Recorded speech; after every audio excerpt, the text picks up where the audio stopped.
everyone, this is FantasyEsque and welcome back to the Sims 4 Vampire Amazon Royal Saga with the Salazar Coven. We are picking up in the aftermath of an interesting conversation between these two cousins, but before we get to that, let's quickly go through what we saw in the mini-movie. So there were three important conversations that happened in the mini-movie. The first one was between Juno and Lord Ari, who haven't really spent a lot of time with each other. I feel like even within the companion groups, there are certain characters that Kyra interacts with, and then there's certain characters that Juno interacts with. Ari happens to fall into Kyra's category. And I feel like Rusty's kind of just there by himself for most of the time. But Juno went ahead and approached Ari and was making conversation with him, and Ari kind of said, "Oh, you're normally with Sage and Griffin. Is there something you wanted from me?" And Juno said, I just had a question." And then she went on to ask, "You're in love with my sister, yes?" And Ari said, "Love is a strong word, but I guess I fancy her attention." And then he said, "But the attention of any princess is flattering, truth be told." And then Juno's reply to that was, is that an invitation for mine? And then he said, "Perhaps, if you are willing." So I feel like that whole thing was a sort of flirty exchange between the two of them, but really Juno was digging for something to destabilize Kyra's relationship with Channing, I feel, but she didn't expect Ari's feelings to be pretty shallow. I think she was hoping for something deeper that she will be able to pit against Channing, but it didn't work out the way she wanted. But they ended up having a sort of flirtatious end. And then the second conversation was between Lagatha and Rusty. So they're cousins, in case we've forgotten. Some of the relationships are a little bit confusing across the generations. But Lagatha was asking Rusty how things are going at the Creature Cradle. Is, the young Princess Diana doing well? And he said, yeah, father dotes on her. Apart from her hair, she looks exactly like us. She looks just like us. You can't even tell she's a half visitant. And then Lagatha, thinking about that, said, she'll definitely have an easier time fitting into our world than Princess Eve, that's for sure. So I feel like that conversation was kind of an acknowledgement that the older generation, they are a bit concerned about Princess Eve. I think they do notice how she's kind of on her own a lot. And she doesn't mingle too much with the other princesses. I think that is something on some of the older Sims' minds. They might not express it that often, but they definitely notice that Juno and Kyra, they kind of stick together a lot, and then Eve is almost left out. But they haven't really intervened because it seems like Eve is taking it, in stride, and she's actually, she's doing pretty well. She's doing pretty well, but they're still concerned about her. And then the final conversation was between Lagatha and Elaine in the games hall. So Elaine was saying to Lagatha, I've been hearing things, cousin. It seems that you and Lady Catalea are fast friends. And then Lagatha, she said, "Are you disappointed in me, Elaine, because of your feud?" And then she went on to say, she's not all that bad. I'm sure it's all just a misunderstanding. And then Elaine was saying, maybe I have misunderstood you, right? Because as far as she was concerned, they were kind of on the same boat with Lagatha. And then Lagatha, she said, "Oh, I'm sure if you give her a chance, she'll prove you wrong. She's not all that bad." And I think that definitely irritated Elaine, because she said, "Indeed she will." Or Lagatha said, "Yeah, she'll prove you wrong if you give her a chance." And Elaine said, "Indeed she will, just as she has done over and over again. Make no mistake, Lady Catalea cannot be trusted." So she felt very strongly about that, about the fact that they cannot be trusted. And I think with Elaine, she doesn't really say things straightforward half the time. She definitely implies a lot. And I feel like after Elaine's been hearing some of these things, she's, obviously thought back to that day when she saw Azura giving Catalea a potion of forced friendship. And because of how intelligent Elaine is, I think she's connected the dots. She kind of knows why Lagatha is acting this way towards Catalea, but she's not someone who's going to say it outright. She's kind of just implying that Catalea's impression, or Lagatha's impression of Catalea is false. So Lagatha here is trying to get more information out of her, but Elaine is not really willing to speak any more on the matter. And that's kind of where we are picking up. So because Elaine is not really telling Lagatha what's going on here, I think Lagatha is going to go to, the only other person she really trusts and likes to discuss her concerns with. She's going to go find Guinevere. So Guinevere is out here. I'm just going to let Guinevere maybe get out of the skating rink so that her beloved Lagatha can approach her with some of her concerns. Okay. Lagatha, she's going to come here and she is going to, let's see. She's going to speak to Guinevere. Let's see, yeah, she's going to come, she's going to try and get some comfort from Guinevere, and then she's going to want to try and speak to her. So let's wrap up this conversation with Elaine. And it's kind of interesting sometimes, the dynamics between the different Sims. And if you guys are curious about, why those particular conversations were featured this time around, it's because those Sims had the whims to interact with each other. So, kind of developed the stories around that. They wanted to interact with each other, and I thought, now why would they want to interact with each other? And this is kind of the conclusions that I've come to. Okay, so Lagatha, and it seems as though, guys, Catalea, sweet Catalea, is in her second trimester. Look at her! Oh, I'm excited, Catalea! Catalea, I'm so excited for you, honey. I'm so excited for her. Look at her! Oh, she looks so cute! She looks so cute. Causing all this chaos, but very, very cute. And some of you have been saying that Generation 6 is perhaps your favorite generation because of the amount of conspiracies, the amount of drama, death, sabotage, things that are going on in the court, romances. It's just the craziest we've ever had. Sheba would be shocked. Indeed, she would. But it's also very entertaining, and I'm actually having a lot of fun with this generation. Okay, Lagatha. Let's go on. Let's speak to Guinevere. Where'd she go? Where'd she go? Guinevere, where are you hiding? Okay, she's over there. She's in this corner. Okay, here we go. Oh, I really like these two together. Honestly, my favorite couple. Actually, why don't you guys let me know who your favorite couple is? I feel like for a lot of people it is Channing and Kyra. My favorite couple, personally, even though they're the most low-key, is actually Lagatha and Guinevere. So Lagatha is going to chat to Guinevere, and she is going to basically tell Guinevere that she, had a very interesting conversation with Elaine, but she can't make sense of it entirely. Elaine felt very strongly about Catalea, and, she was saying these things about her, about how Catalea cannot be trusted and such, but Lagatha feels like that's a bit unfair because Lagatha is, such a wonderful person, and she'd never really do anything wicked like that. So she can't understand why Elaine would say those things. And this is where Guinevere is kind of sensing that something's a bit off, because Lagatha is telling her that Catalea is a wonderful person and that she isn't going to do anything wicked. So Guinevere is kind of like, what do you mean? Right? She's a bit confused. She's like, what do you mean? I thought you had declared Catalea your enemy. Right?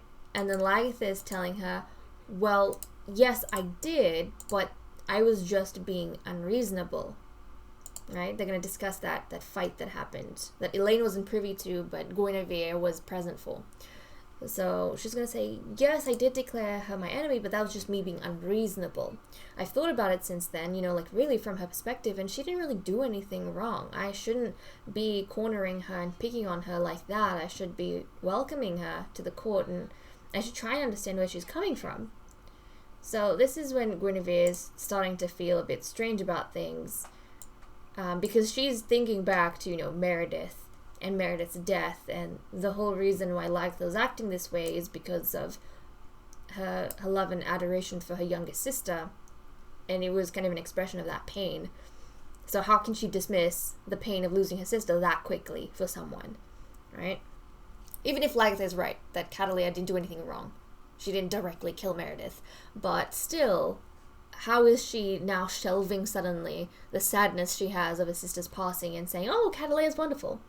So Guinevere can't understand this.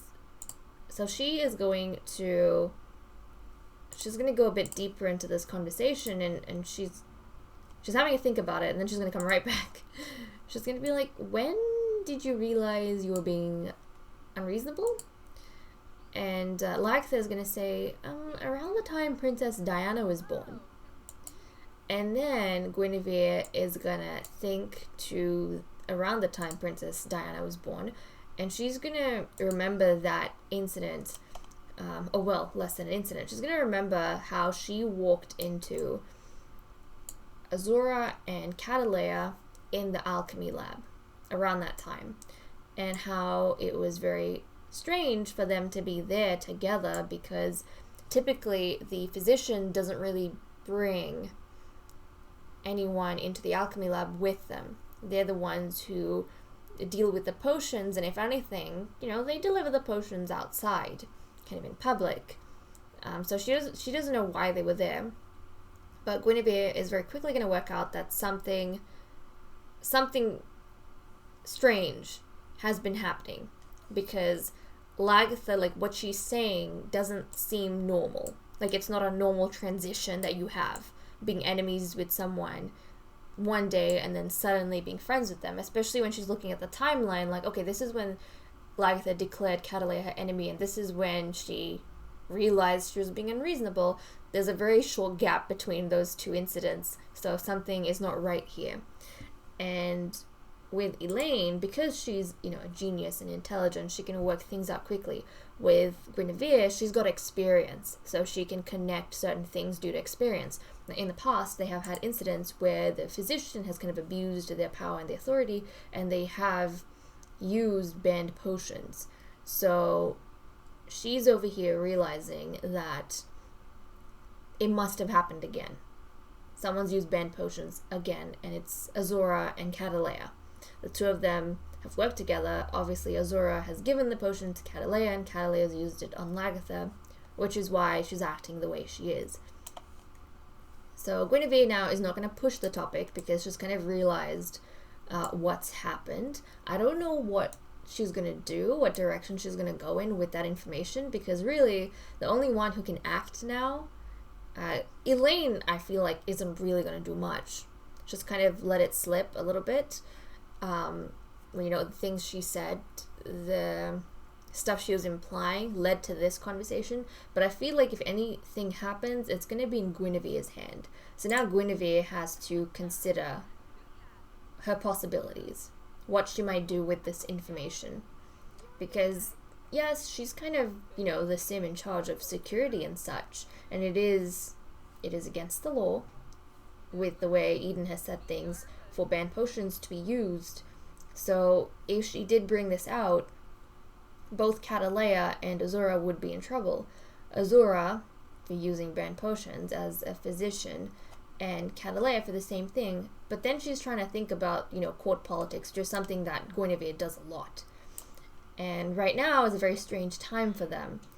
If the queen found out right now that Catalea and Azura were in trouble for something, then there's no guarantee Catalea is going to get punished, because not only is she betrothed to the queen and she's the queen's favored, she's also expectant right now.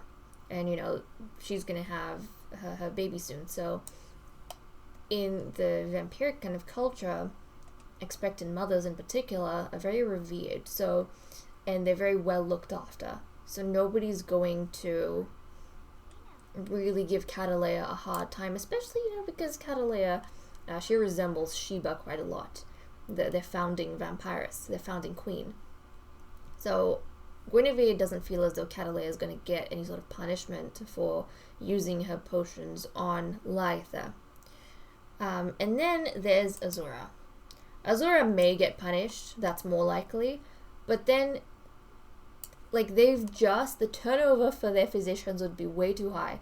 Like, they have had 2 physicians already kind of killed in succession, or executed in succession because of their crimes, and Guinevere is wondering whether it would be good for the Coven to have that happen again so soon, even though Azura has newly joined. So she kind of has to weigh her options and what can be done, because it would destabilize the Coven just a little bit if suddenly we were having, all of these changes in personnel, one after the other. So she has to kind of figure out what she's going to do for that, but I do feel like it's in Guinevere's hands for now. So anyways, while she mulls over that, why don't we come back when we've got something else interesting happening between the ladies, maybe something they want to pursue. We'll check back in then. Look at Princess Eve doing her homework here at Lagatha's saloon. All of the Coven members, they decided an outing was probably best for everyone. And Eve, she's focusing on her studies because that's something that I think Lagatha has been pushing her with, and also Elaine. I think Eve has been so caught up in trying to befriend people, especially the hybrids and the half-breeds in the Coven, and building her alliances, that she hasn't been focusing on her studies. So I think the Broodmother and the Scholar are pressuring her to actually pick up her academy books a bit more, so she was doing that. And then we have some whims to complete for these guys. Now, it seems as though Juno here wants to flirt with Lady Azura. So I don't know what's going on with Juno here. And she has sentiments for Channing. She's like closer from happy memories. I mean, that's good. But I feel like anything that makes Juno happy when it comes to the other males is probably going to make Kyra sad. But yeah, Juno over here, this is intriguing. I feel like she has no value for love anymore, or romance. She's kind of just throwing flirts out wherever.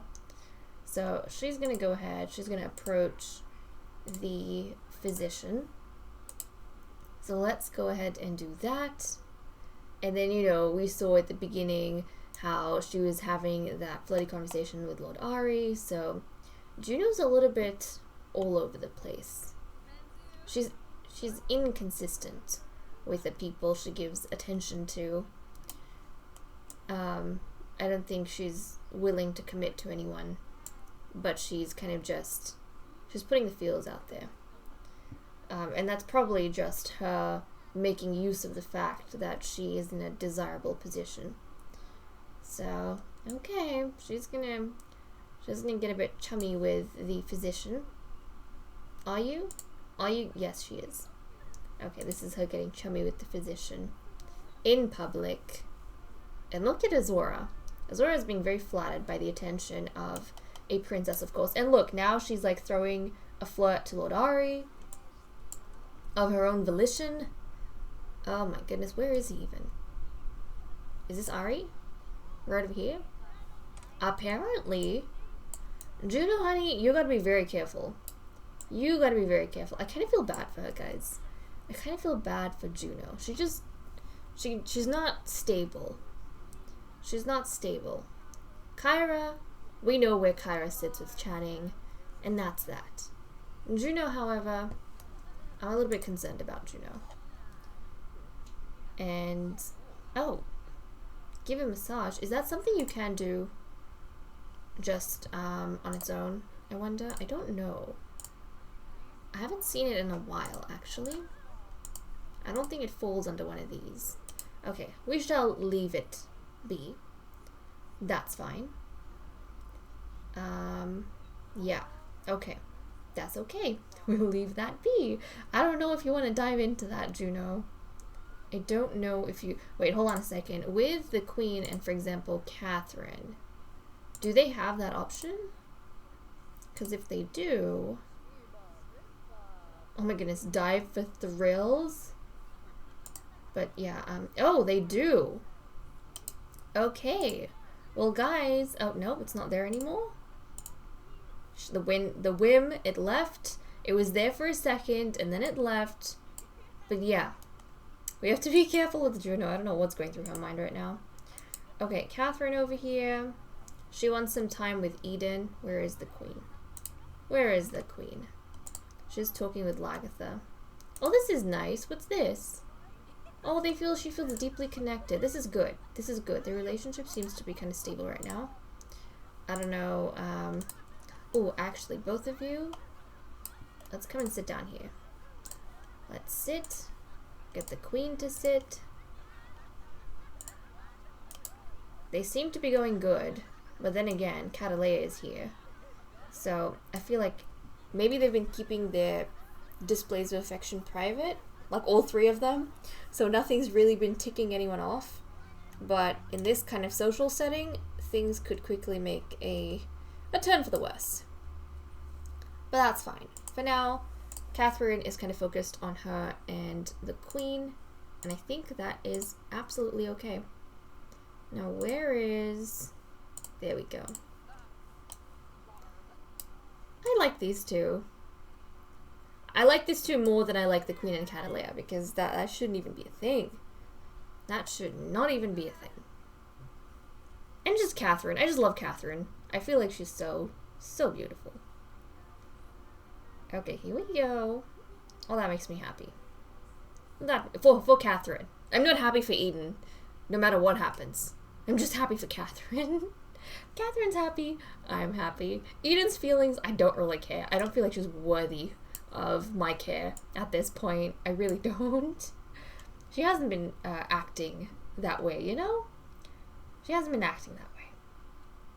Okay, so these two are having their time. I hope Catalea isn't seething in the corner, because that would make things very awkward and uncomfortable.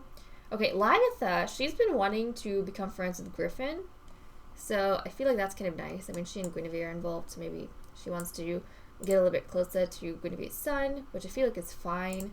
So she's going to go chat to him just a little bit. Tell a joke about family heritage, why not? Talk about Kyra's companions. We'll go ahead and give him a heartfelt compliment. He's kind of like a stepson figure, so I suppose she's wanting to get a bit closer to him, build a bit of a connection. And in case we've forgotten, Ari is actually Lagatha's son. So yeah, look at Lagatha. She's keeping an eye on Juno and Ari.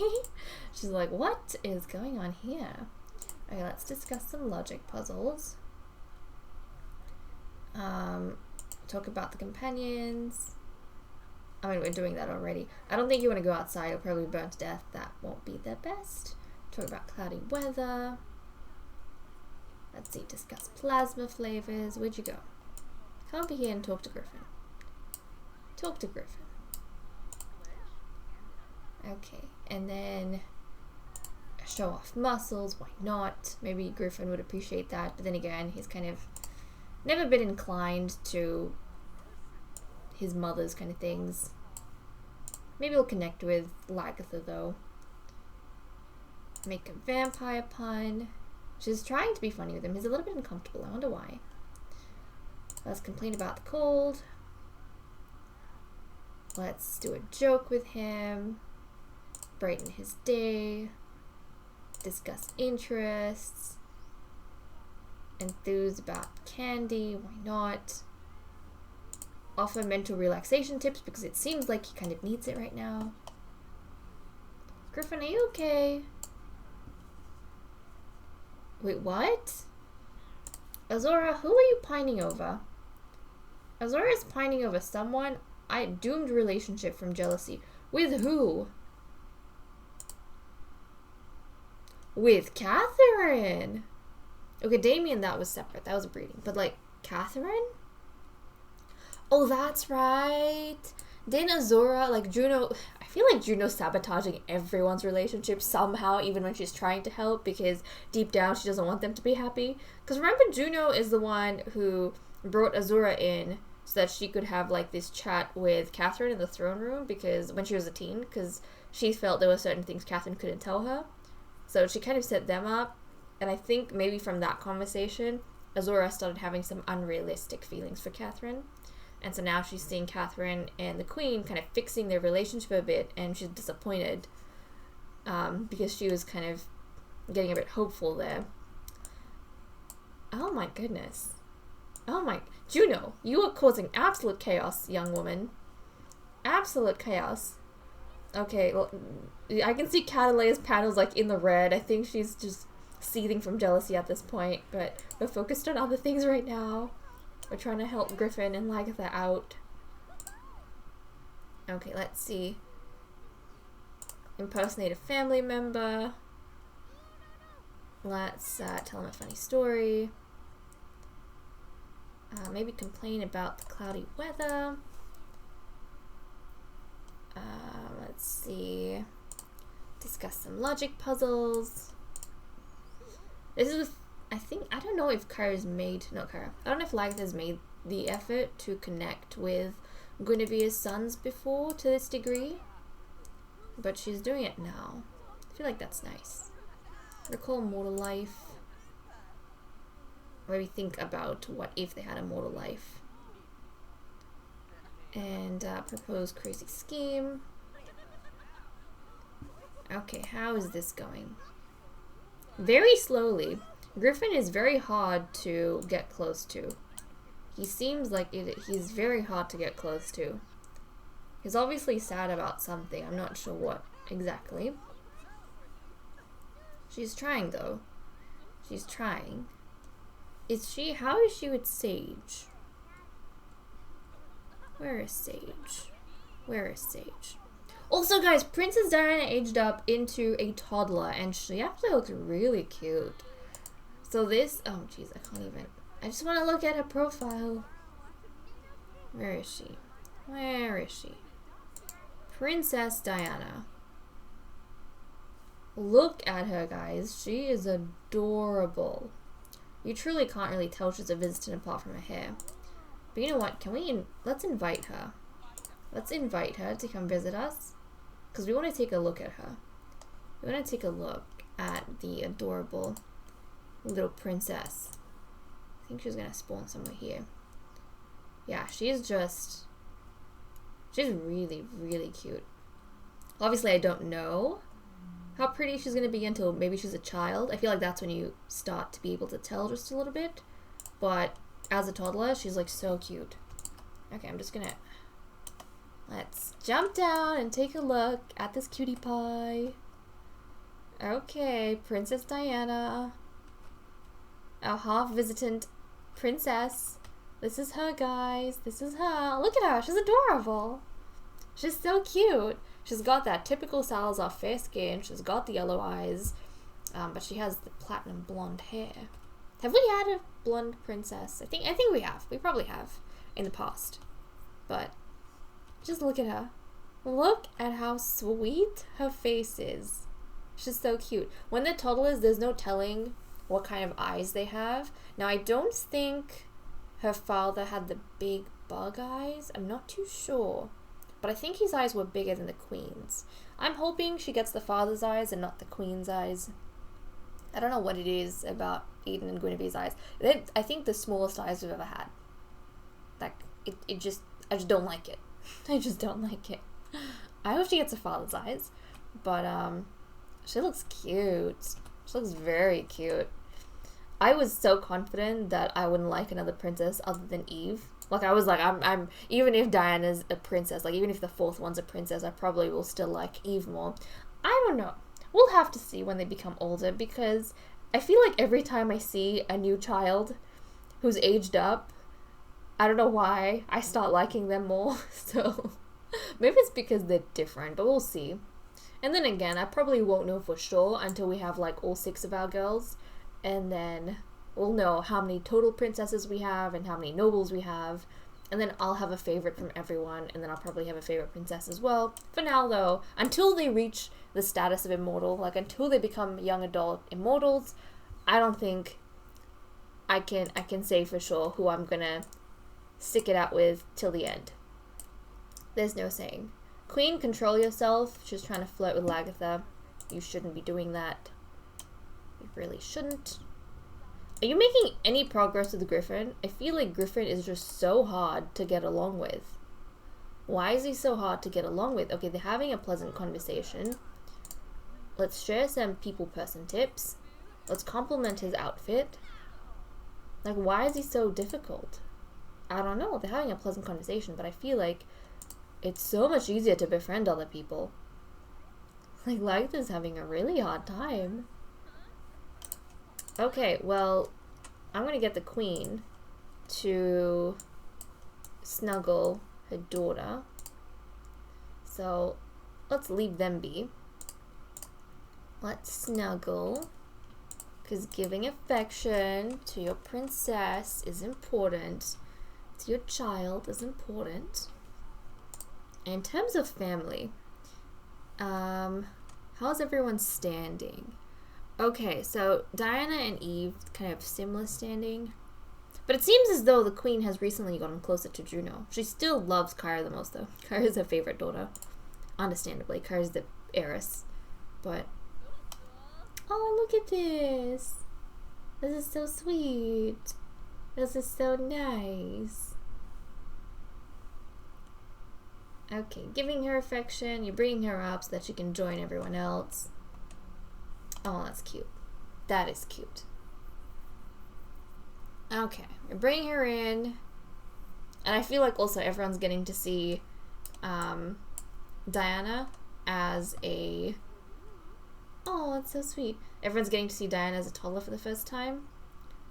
So that's kind of exciting. This is like her, you know, publicly meeting everyone. Queen presenting Diana to everyone. Oh, that's nice. That's cute, that's cute. Okay, you... I think she made a little bit more progress with him. Okay, they have like a table to themselves now. Good, good, good. Good. They have a table to themselves. Let's keep chatting. Let's keep chatting. Have a deep conversation with him. It seems like they're getting along well. At least now they are. Talk about the companions a bit more. Compliment his outfit. Let's enthuse about comedy. Mental relaxation tips. Discuss logic puzzles. Why does the queen just keeps wanting to get Lagatha's attention, but really, can you just leave them alone? She's busy trying to do something, Queenie. Okay, we're still trying, we're still trying. Griffin, why are you so hard to befriend? Why are you so hard to befriend? Show off your powers. Maybe that'll impress a young teen. Maybe that'll impress him. Seriously, Griffin, you take a lot of work to befriend. And look, Juno's here as well. He's probably getting along well with Juno more than he is with Lagatha. Maybe he finds it a little bit odd. He really shouldn't. Maybe he's a bit wary or a bit distant because he knows that Guinevere and Lagatha are involved, and maybe he has this prejudice that Lagatha is probably exactly like his mother, which is why they get along so well, but Lagatha is not. And we know that Guinevere's sons, they don't exactly share her views in life. They kind of have different views about a lot of things, about, you know, their role and how they should treat spellcasters, their social hierarchies, all these kind of things. So I feel like maybe that becomes a bit of a divide between them. Talk about cloudy weather. Okay, we managed to become closer. With a lot of effort, we have managed to become closer. And with a bit more conversation, I am confident that Lagatha will at least be able to befriend one son. And she doesn't even really know Sage. Yeah, she doesn't even really know Sage. So this is her making an effort for the first time with one of Guinevere's sons. Okay, Lagatha, well, I'm proud of you for doing that at least. I'm proud of you for doing that. Maybe Lagatha's thinking about that next step, like becoming a family slowly. And so she's trying to strengthen connections with Guinevere's kids, because obviously if they do end up getting married, then they would, you know, all be a family, and they would be impacted by that, just as her son would. So I suppose she's trying to build that connection. Nice. I'm proud of you, Lagatha. Let's give him a hug. Oh, that's nice. She can actually give him a hug now. And I see you too, Kyra and Channing. I see you two over there. Does Griffin get a hug? Let's give Griffin a hug. Come on. Let's go. Let's go. I want to see this hug. Oh, come on. Please. Please, please, please. Pretty please. I'm kind of happy, though, that Griffin's getting a bit of attention. I feel like with Juno, she's actually in love with Sage, but Griffin's kind of like a +1. You know, like buy one, get one free. I feel like that's her feeling towards Griffin. So she wants both of them, but she's not in love with Griffin. She's in love with Sage. And Griffin's just an extension of Sage.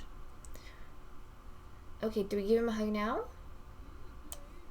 Like that? Right about now? Come on, Lytha. She's considering. She's considering. Oh, there we go. That makes me happy. That makes me happy. He's so hard to befriend, this boy, but we are gonna get his friendship somehow, some way. Do not worry, guys. We will get it done. And oh, looks as though Princess Diana, she's the little one. She wants to go home. I can see you there in the corner.